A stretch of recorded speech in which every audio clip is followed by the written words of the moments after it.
দর্শক, আপনারা দেখতে পাচ্ছেন আমরা এখন রয়েছি রাজবাড়ীর গোয়ালন্দ উপজেলার ঐতিহ্যবাহী একটি কবরস্থানে, জমিদার ব্রিজ কবরস্থান। আপনারা দেখতে পাচ্ছেন সকাল থেকেই ফজর নামাজের পর থেকেই কিন্তু স্থানীয় যুব সমাজ, উপজেলার আশপাশে বিভিন্ন এলাকার থেকে যুব সমাজ এসে কিন্তু কবরস্থানে বিভিন্ন স্থান পরিষ্কার পরিচ্ছন্নতার কাজে অংশ নিয়েছে। আমরা এখন কথা বলবো স্থানীয় সানোয়ার আহমেদ ভাইয়ের সাথে। ভাই, কেন হঠাৎ এমন উদ্যোগ নিলেন এবং কবে থেকে উদ্যোগটা গ্রহণ করছেন, কতদিন পর? বিসমিল্লাহির রহমানির রহিম। আমরা আজ প্রায় 2016 সাল থেকে, হ্যাঁ ঠিক 2016 সাল থেকে আমরা এই জমিদার ব্রিজ কবরস্থান স্বেচ্ছাশ্রমের বিনিময়ে পরিষ্কার পরিচ্ছন্নতার যে কার্যক্রম, এটা আমরা আজ প্রায় 8-9 বছর ধরে আমরা এটা অব্যাহত রেখেছি। আর সবচেয়ে বড় ব্যাপার হলো এই জমিদার ব্রিজ কবরস্থানটা গোয়ালন্দের সবচেয়ে বড় কবরস্থান, যে কারণে এই কবরস্থানটা রক্ষণাবেক্ষণ এবং পরিষ্কার পরিচ্ছন্নতা রাখাটাও অনেক ব্যয়সাধ্য ব্যাপার।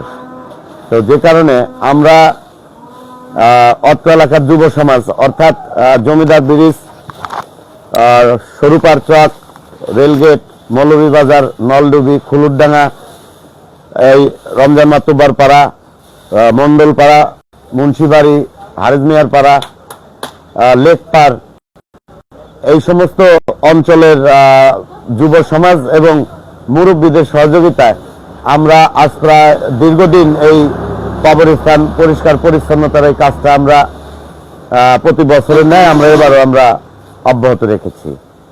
আর এটা মূল সমস্যা হচ্ছিল এই কবরস্থানে খুব দ্রুত গাছ জন্মায়, যে কারণে কবরস্থানটি প্রতি বছর পরিষ্কার না করলে এটি ঘন বন জঙ্গলে পরিণত হয়।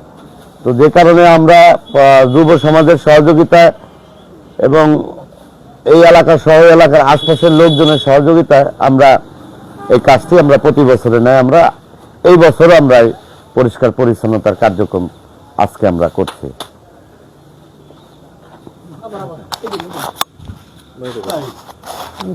আসসালামু আলাইকুম। জমিদার ব্রিজ যুব সমাজের উদ্যোগে আমরা সবাই গ্রামের 5-10 জন সবাই মিলে চলে আসি পরিষ্কার কাজ করতে।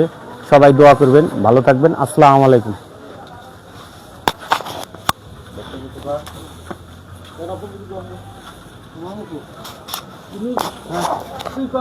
আসসালামু আলাইকুম। এই জমিদার ব্রিজ কবরস্থানটি হচ্ছে আমাদের গোয়ালন্দ উপজেলার মধ্যে সর্ববৃহৎ কবরস্থান। তো আমরা প্রতি বছরের ন্যায় এবছরও এলাকার যুব সমাজ, আমাদের আশপাশের বেশ কয়েকটি এলাকা থেকে আমরা যুব সমাজ, স্থানীয় ময়মুরব্বী, আমরা সর্বশ্রেণীর লোকজন এখানে এসে আমাদের এই কবরস্থানটি পরিষ্কার পরিচ্ছন্নতার কাজে অংশগ্রহণ করছি। আমরা এটা শুরু করেছি ফজরের নামাজের পর থেকে, আমাদের সারাদিনটা অব্যাহত থাকবে।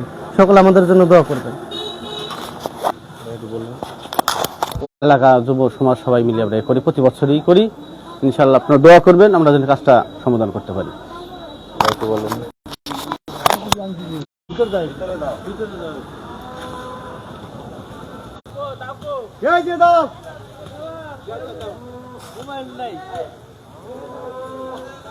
আপনারা দেখতে পাচ্ছেন স্থানীয় কিন্তু অনেক যুবকরা কিন্তু সকাল থেকেই কাঁচি, দা, কোদাল, বিভিন্ন সরঞ্জাম নিয়ে কিন্তু তারা কবরস্থানের পরিষ্কার কিন্তু অংশগ্রহণ করেছে।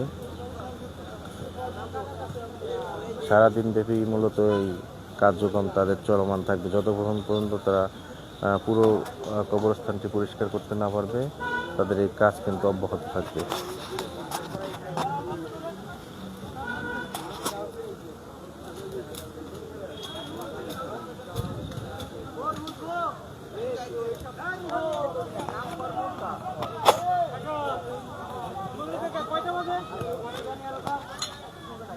নটা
Let's